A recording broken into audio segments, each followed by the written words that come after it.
제가 실리콘밸리에 대해서 이해하고 리얼밸리를 기획하는 데 많은 도움이 됐던 책 3권 한번 소개해 볼게요.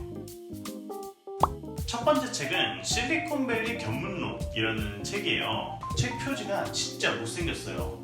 2015년도에 나온 책인데 무슨 궁서체, 견명조체 이런 걸로 무슨 서예하듯이 흰색 바탕에다가 책을 만들어놨는데 표지만 보면 되게 사기 싫은 책인데 굉장히 재밌어요. 국내에서 쓰여진 실리콘밸리 관련해서 쓴 책 중에 가장 재밌지 않나. 저자분이 구글의 검색팀에서 일하는 이동휘라는 소프트웨어 엔지니어 분이세요. 지금도 일하고 계실지는 모르겠는데 이 책의 첫 파트를 보면은 되게 거시적인 이야기, 실리콘밸리의 역사, 탄생 배경 이런 거부터 시작을 하는데 두 번째 장으로 가면은 이제 구글에서 내가 일해보니 어떻더라, 워라벨은 어떻고 얘는 어떻게 혁신하는 거 없고 이런 이야기를 쓰다가 뒤로 가면서 점점 뭐랄까 약간 좀 의식의 흐름대로 쓰게 돼요. 예를 들어서 실리콘밸리에서 되게 중요시하는 위기관리 시스템인 포스트모템이라는 거에 대한 이야기를 하면서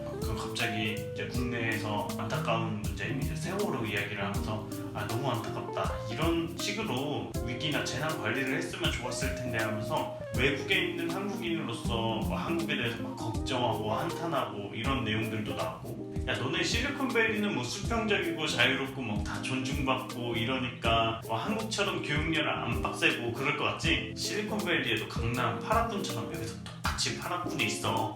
미국 전체적으로 보면은 사실 아시아인들이 소수라고 볼 수도 있는데 실리콘밸리에는 중국인, 인도인, 한국인들이 인구가 엄청나게 빠르게 늘면서 이런 사람들 특징이 있잖아. 교육열이 정말 빡세. 원래 있던 미국인들이 그렇게 성적 받기가 힘들다고 불만이래. 여기서도 교육열이 엄청 심하고 한국 교육열, 강남 교육열 못지않아.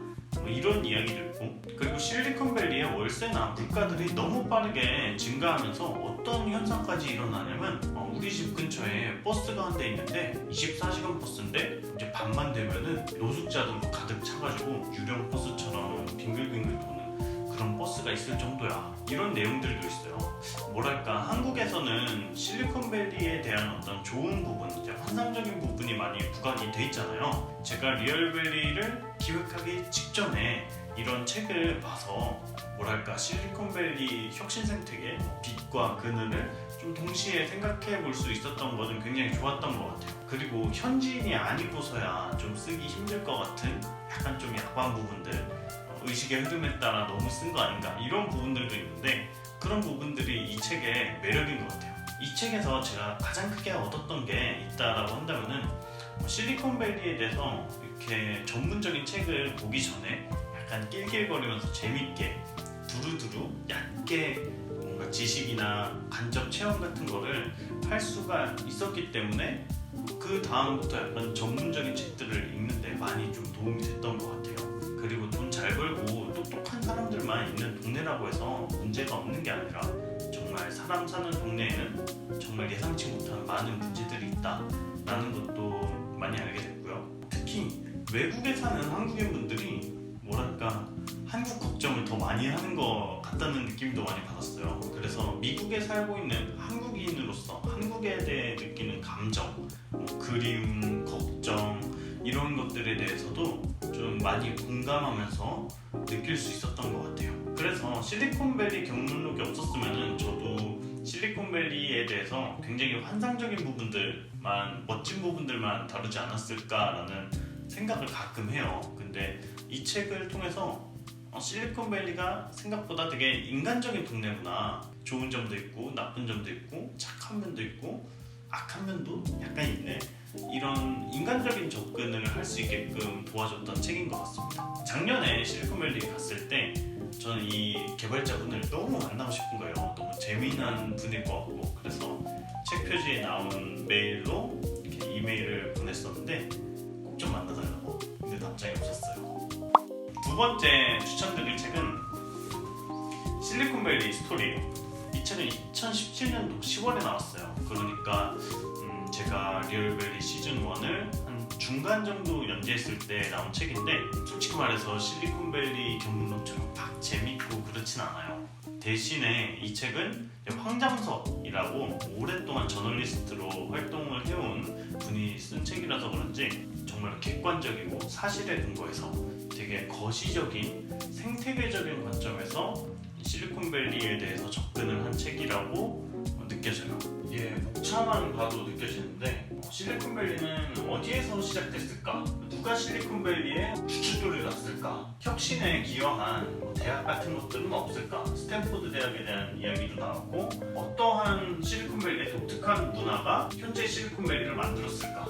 그리고 실리콘밸리의 다양한 도전과 실패들이 결국에 어떻게 연결돼서 혁신으로 이어지고 혁신 생태계로 이어지는지에 대한 이야기가 나와요. 저는 이 책을 보기 전에는 약간 실리콘밸리는 훌륭한 기업가가 만들었고 좀 운이 좋아서 만들어진 동네다라고 생각을 했어요. 실제로 그렇기도 하지만 실리콘밸리는 아주 옛날로 거슬러 올라가면은 2차 대전 때 태평양에서 날아오는 미사일 막으려고 여러 가지 기술을 개발했던 것 중에 하나가 인터넷 기술에 많이 쓰였었고, 그 다음에 이제 냉전 시대 때는 로켓 쏘아 올리려고 여러 가지 반도체 기술들을 개발하면서 마이크로밸리라고 불리기도 했고, 그런 것들을 토대로 인텔도 생겨나고 HP도 생겨났고, 그 기업가들이 또 운 좋게도 좋은 사람들이어서 스티브 잡스 같은 거렁뱅이들도 이제 먹여주고 재워주고 정말 운도 좋고 시대도 잘 따라줬고 약간 이 정도 차원에서 이해를 했었는데, 실리콘밸리를 구성하는 다양한 구성 요소들 중에서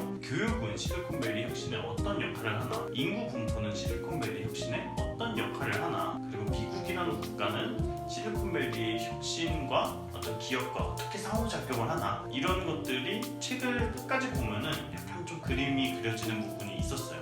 실리콘밸리 견문록에서는 실리콘밸리에 대한 어떤 관심과 호기심, 그리고 인간적으로 실리콘밸리를 바라볼 수 있는 틀 같은 걸 줬다면, 실리콘밸리 스토리는 약간 재미는 없지만 각각 실리콘밸리를 구성하는 요소들이 무엇이고 이것들이 어떻게 상호작용해서 실리콘밸리를 만들었는가 라는 거에 대해서 좀 알 수 있었어요.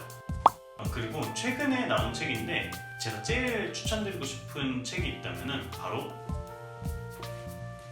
실리콘밸리를 그리다 라는 책이에요. 제목이 익숙하신 분들도 있을 것 같아요. 이게 실리콘밸리 현지에서 이렇게 재무일도 하고 엔지니어 일도 하고 디자인도 하고 이런 다양한 파트에 있는 한국 분들이 서로 실리콘밸리에서 일하는 나는 왜 행복한 거지?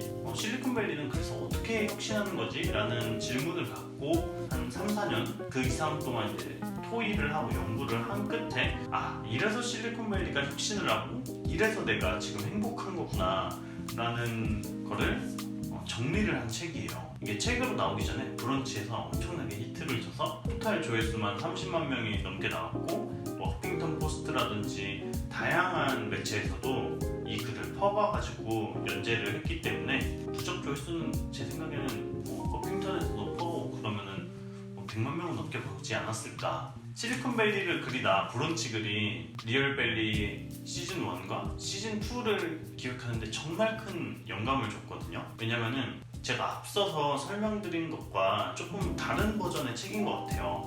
이제 앞서서 소개드린 책들은 약간 거시적인 이야기를 많이 하잖아요. 역사가 어떻고 저쩌고. 근데 실리콘밸리를 그리다는 되게 조금 더 마이크로하게 구체적으로 접근을 해요. 근본적으로 한국 기업, 실리콘밸리 기업과 그렇지 않은 기업이 어떻게 다른가, 이거를 그냥 우리는 수평적인 문화고 다양성을 존중해, 이 차원이 아니라 조직에서 역할이 중요하냐, 위계질서, 계급이 중요하냐의 차이로 나뉜다. 그래서 역할 조직과 위계 조직과의 차이로 단순한 하나의 프레임워크로 정말 많은 것들이 설명이 돼요. 구체적으로 내가 나중에 창업을 할 때 직원들이 행복하고 그리고 혁신하는 기업을 만들려면 어떻게 해야겠다라는 생각이 있을 때 정말로 이 책을 참고하면 되겠구나라고 생각이 될 정도로 되게 실용적인 책이고요. 또 되게 유연한 사고를 하게 해주는 것 같아요. 한국이 조금 더 소프트웨어 중심의 혁신 국가로 나아가야 되는 건 맞는데, 지금의 한국을 이루는 많은 문화적인 공간, 경제적인 공간들은 사실 제조업에서 많이 왔잖아요. 근데 저는 이제 아무래도 밀레니얼 세대라서 그런지 몰라도 그런 수직적인 제조업 문화는 무조건 나빠, 이런 생각을 갖고 있었는데 이 책을 읽다 보면은 사고의 유연성 같은 게 조금 생기는 것 같아요. 소프트웨어 혁신에 집중된 문화는 어떻게 디자인되어야 되고 제조업이 그런 이유는 또 따로 있구나. 그리고 이걸 융합하려면 어떻게 해야 되지? 이런 생각들을 좀 여러 가지 해볼 수 있게끔 생각할 거리들을 많이 던져줘요. 그래서 오히려 꼰대 혐오 이런 것도 좀 많이 없어지는 것 같고 윗세대들도 저는 이분들 글 읽으면서 많이 이해가 되게 됐어요. 제가 좀 자랑을 하나 하자면 제가 정말로 저에게 많은 영감을 준 책이었기 때문에 글도 많이 공유하고 그래왔었는데 여기 책 뒤를 보시면은 제가 리얼밸리를 연재하고 나서 1년이 지난 지금 이 제가 정말로 좋아하던 책에 서평을 쓰게 됐어요. 제가 여태까지 말한 내용들이 다 들어가 있는데 아무튼 이런 면에서도 감회가 되게 새롭습니다. 제가 콘텐츠를 만들기 위해서 아무래도 조금 어렵기도 한 주제고 그리고 독자분들도 너무 똑똑하고 인터뷰들도 똑똑하고 상대하는 기업들도 너무 똑똑하기 때문에 기사나 책이나 영화나 이런 것들을 되게 많이 참고를 해요. 그래서 제가 좋게 본 책이나 기사 같은 것들에 대한 리뷰나 해설에 관한 영상도 이렇게 종종 한 달에 1개 정도는 올리려고 해요. 그러니까 이제부터 책 소개도 하고 다양한 콘텐츠들 많이 소개를 할 테니까 기대해 주시고 리얼밸리 시즌2 남은 에피소드들도 많이 기대해 주세요. 제가 다음으로 리뷰할 책과 기업은 요즘에 서점에서 잘 팔리고 있죠. 넷플릭스의 문화를 다룬 파워풀이라는 책입니다.